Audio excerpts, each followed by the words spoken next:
सदियों से विचारक इस सवाल से जूझते रहे हैं कि क्या हमारा जीवन कर्म से चलता है या भाग्य से। ये एक ऐसा वाद विवाद है जो समय के साथ गूंजता रहा है और बहुत से लोग सोचते रहे हैं कि कौन सी ताकतें हमारे अस्तित्व को आकार देती हैं। क्या हमारे कर्म हमारे भाग्य का फैसला करते हैं या हम पहले से तय भाग्य से बंधे हैं। ये निबंध कर्म और भाग्य के बीच के पेचीदा रिश्ते को एक्सप्लोर करता है। हम भगवान महावीर और बुद्ध की गहरी शिक्षाओं में उतरेंगे, उनकी ज्ञानवर्धक कहानियों से सीखेंगे।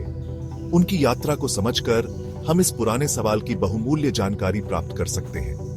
अंततः हमारा उद्देश्य जीवन की भव्य टेपेस्ट्री में भाग्य की भूमिका को कम किए बिना कर्म के महत्व पर प्रकाश डालना है।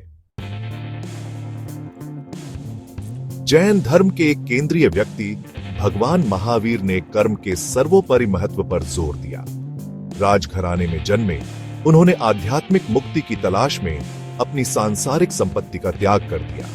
उनकी यात्रा कठिन थी, कठोर तपस्या और आत्म पीड़ा से भरी। महावीर ने बहुत शारीरिक कष्ट सहे। वे एनलाइटनमेंट की खोज में दृढ़ रहे। उनका मानना था कि हर कार्य, विचार और इरादा कर्म के निशान बनाता है। उन्होंने सिखाया कि ये निशान हमारे भविष्य के अनुभवों को आकार देते हैं। महावीर का जीवन कर्म की शक्ति का उदाहरण देता है।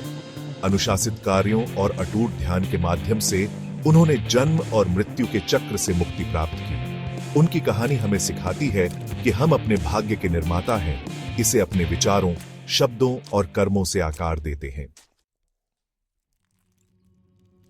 गौतम बुद्ध की एनलाइटनमेंट की यात्रा कर्म पर एक और दृष्टिकोण प्रदान करती है। एक राजकुमार के रूप में जन्मे सिद्धार्थ गौतम ने एक आश्रित जीवन जिया जो दुखों से सुरक्षित था। हालांकि जीवन की कठोर वास्तविकताओं का सामना करने पर उन्होंने अपने विशेषाधिकार प्राप्त अस्तित्व को त्याग दिया। उन्होंने दुख की प्रकृति और उसके कारणों को समझने की कोशिश की। वर्षों के ध्यान और आत्मनिरीक्षण के बाद उन्होंने एनलाइटनमेंट प्राप्त की और बुद्ध के रूप में जाने गए।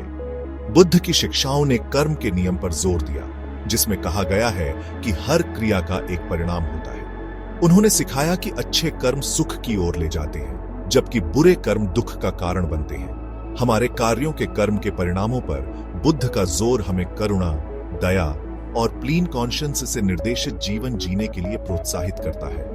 उनकी शिक्षाएं हमें याद दिलाती हैं कि हमारे पास अपनी पसंद के माध्यम से अपने और दूसरों के लिए बेहतर भविष्य बनाने की शक्ति है। भगवान महावीर और बुद्ध की कहानियां कर्म और भाग्य के बीच जटिल परस्पर क्रिया में बहुमूल्य अंतर्दृष्टि प्रदान करती हैं। जबकि भाग्य को हमारे जीवन के शुरुआती खाके के रूप में देखा जा सकता है, कर्म वह स्याही है जिससे हम विवरण चित्रित करते हैं।